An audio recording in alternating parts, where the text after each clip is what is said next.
윤석열 후보 부인 김건희 씨의 공식 행보가 언제 시작될지 관심이 쏠리는 가운데 검찰이 김건희 씨 회사의 대기업 협찬 의혹을 일부 무혐의로 결론냈습니다. 이에 민주당에서는 검찰의 선택적 봐주기 수사가 도를 넘었다고 강하게 비판했는데요.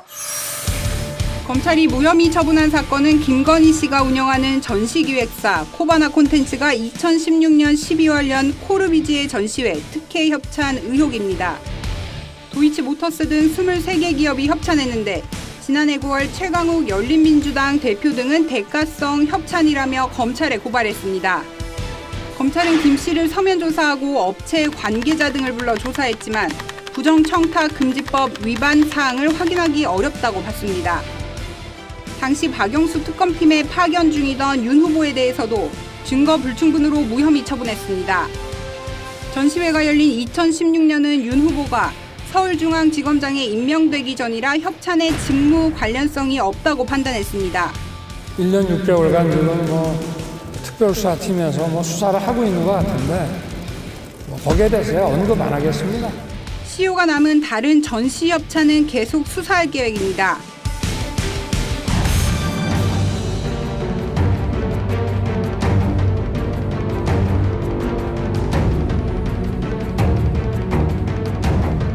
검찰의 수사 결과 어떻게 보실까요?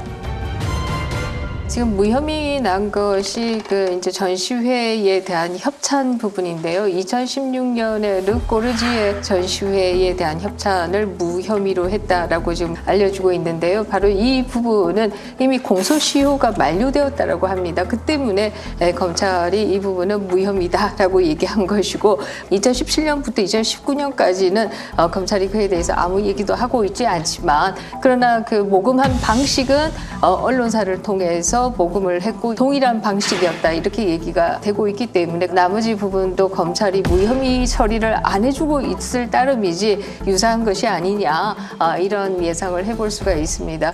또 최근에 이 도이치모터스와 관련해서 도이치모터스의 권오수 사장에 대한 기소가 있었고요. 또 권오수 씨와 함께 638억인가요? 소위 주가를 부양하려고 했던 선수들도 일부 기소가 이루어졌다라고 하는데 그 기소장에는 김건희 씨의 이름은 전혀 없었다 이렇게 알려지고 있습니다. 무혐의나 마찬가지가 아니냐 이런 해석들도 법 쪽에서는 많이 나오고 있습니다. 2년 뒤에 기시는 거잖아요 지금. 그리고 기소한 것도 보면 되게 다 별건이고 이게 인디언 기우제 수사거든요. 그냥 나올 때까지 하겠다, 나올 때까지 하겠다, 나올 때까지 하겠다. 조국 씨가 그런 얘기를 하더라고요. 만약에 나였으면 어떻게 했겠느냐. 그 수사 3개월 만에 끝났잖아요. 무혐의 처리했겠지. 그 다음에 검사들이 어떤 검사들입니까? 다 친정부로 완전히 소위 말하는 이제 어용 검사들이잖아요. 어용 검사들이 목숨 걸고 덤벼들어가지고 지금 이걸 했는데도 안 나온다라고 한다면 사실 무혐의를 해줘야 되는데 지금 민주당 눈치 봐가지고 무혐의 못 해주고 있는 겁니다. 아마 이제 선거 끝날 때까지 그냥 미정 상태로, 미확정 상태로 가져가는 게 유리하다고 볼 거예요. 네, 아무튼 지금 임태희 본부장이 커튼 뒤에서 후보를 내주하는 역할에 역점을 둘 것 같다. 이렇게 얘기를 한 거 보면 안 나올 건가 봐요, 그냥. 아마 사실상 법조계의 해석은 수사 결과가 이렇다라고 하면 무혐의가 아니냐라고 해석들은 하고 있습니다만은 막상 김건희 씨가 등장했을 때 검찰이 조사를 하겠다라고 해서 소환을 한다든지 이런 불상사가 생기면 어떡하느냐 이 부분에 대한 우려들이 좀 있는 것이 아닌가 하는 생각이 들고요. 그럼에도 불구하고 임태희 본부장의 커튼 뒤라고 하는 표현은 정말 저는 좋지 못한 표현이다. 커튼 뒤라고 하는 게 한국말로 하면 안막 뒤 이잖아요. 안막 정치, 막부 정치 이렇게 얘기한다라고 하면 저는 그 표현은 굉장히 잘못된 것이 아니냐 이런 생각을 합니다. 잘못된 게 아니라 그건 바로잡을 수 있는 발언이 있죠. 이제 적절한 시기에 나와서 후보 부인으로서 선거운동을 하겠다고 얘기를 여러 번에 걸쳐서 했거든요. 김건희 씨는 언제 이제 공개 행사하시는지 관심이 많은데요. 제가 오늘 집에 가서 제 처에게 한번 물어보겠습니다. 어제 댁에 가서 사모님께 좀 여쭤보셨나요? 어제 제가 좀 너무 늦게 들어가서 자세히 그런 얘기를 못 나누고 그냥 잤습니다. 적절한 시점에 국민들 앞에 나와서 활동하지 않겠습니다. 무슨 김건희 씨가 연예인도 아닌데 왜 그렇게 많은 관심을 갖고 있는지 모르겠어요. 적절한 시기에 후보의 득표 전략에 도움이 되는 시기에 나타날 것이다. 김건희 씨가 이렇게 대중 앞에 뭐 노출되거나 앞에 나서는 걸 그렇게 달가워하거나 즐겨하는 그런 스타일이 아닌 것으로 알고 있습니다. 그때도 화면을 보면 계속 고개를 조금 숙이고 있잖아요. 그래서 아마 대중들 앞에 나서는 것이 이제 조금 자신감이 생기면은 나타나리라, 대중들에게 자기를 선보이리라 이렇게 보고 있습니다. 저 개인적으로는 틀림없이 나와야 된다고, 후보의 부인으로서 나와야 되고 국민들로부터 평가를 받아야 된다고 생각합니다. 그리고 피해갈 이유가 없다고 생각합니다. 이게 카더라 통신에 의하면, 그러니까 지금 윤석열 후보는 우리 배우자는 내가 정치하는 걸 아주 쌍수를 두고 반대했다. 그리고 반기지 않는다라고 얘기를 했는데, 이번에 울산회동 당시에 김종인 위원장을 설득한 게 김건희 씨가 김종인 위원장의 부인을 설득했다. 이런 카더라 통신이 있더라고요. 그것은 이미 기사화가 다 이루어졌습니다. 그래서 뭐 이 정치를 한다라고 할 때 가정법원에 가서 도장 찍고 가자. 절대로 정치 안 된다. 이렇게 반대를 했다라고 두 후보 다 그러는데 둘 다 거짓말인 것 같아요. 본인이 그렇게 얘기를 했고요.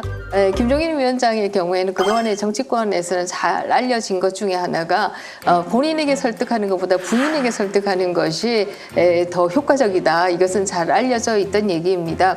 부인이신 김미경 교수의 경우 또 집안이 정치권에 다 관계되어 있는 집안이고, 이 때문에 부인이 굉장히 적극적으로 정치에 대해서 어떤 방향으로 가야 될지 이런 것에 대해서 의견을 개진한다. 이렇게 알려져 있습니다. 아마 윤석열 후보도 그런 얘기를 들었기 때문에 부인을 보내서 김미경 교수를 설득한 것이 아닌가 이런 생각이 들고요. 김종인 위원장도 손자는 반대하는데 집사람이 워낙 설득을 해서 나왔다. 우리 손자가 나보고 이런 얘기를 하더라고. 할아버지 그런 얘기 들으면서 뭐 때문에 하려고 그러냐고, 그만두고 버리라고. 그럴 정도의 내 심정이었기 때문에. 그러나 내가 사실은 그런 문제 때문에 우리 집사람하고도 여러 번 옥신각신 하던 그런 과정을 갖다 겪었는데, 우리 집사람은 하여튼 정권교체를 해야 된다고는 그런 지론을 갖고 있어요. 그러니까 나보고 이번만 하여튼 눈 감고 열심히 해주고, 그러고서 이제 편히 살면 되지 않느냐 하는 얘기를 해서. 근데 뭐 김종인 위원장이 부인이 설득을 했다 이렇게 얘기를 했지만, 저는 그것은 좀 뭐 겸연쩍으니까 하신 말씀이 아닐까. 저희 집에서 제가 뭐 살 때 남편이 못 사게 하는데 이 얘기 참 많이 하거든요. 그런 거 아니었을까 하는 생각을 맞는 했어요. 것 같아요. 왜냐하면은 그 전에 한 뭐 일주일 전쯤에 이제 방송 인터뷰를 갖다가 하려고 했다가 딱 캔슬한 적이 있거든요. 근데 그때 제가 알고 있기로는 그 방송 인터뷰가 국힘과의 그 협상이 이제 끝났다, 결렬 딱 선언을 하려고 했는데, 그때 이제 부인이 전화를 걸어가지고 그거 하지 마.